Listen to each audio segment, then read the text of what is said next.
The U.S. will take over the Gaza Strip, and we will do a job with it too.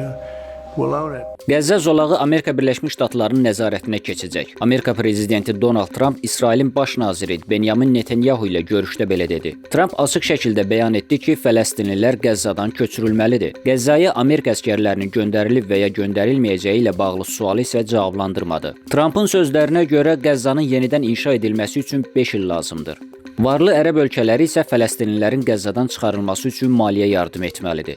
Buna cavab olaraq Misir, Birləşmiş Ərəb Əmirliyi, Qətər, Səudiyyə Ərəbistanı, Fələstin hökuməti və Ərəb Dövlətləri Liqası ortaq bəyanat yaydı.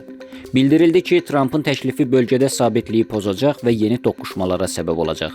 Analitiklər isə Trumpın Qəzza planının hüquqi əsasının olmadığını qeyd edir. Həmçinin bir millətin başqa yerə məcburən köçürülməsi qadağandır. Trump Fələstinliləri Qəzzadan niyə köçürmək istəyir? Trump deyir ki, Qəzza zolağı yaxın şərqin riviyerası ola bilər.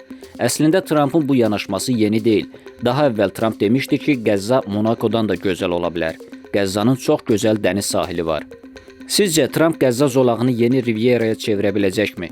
Ümumiyyətlə onun bu planı ilə razısınızmı?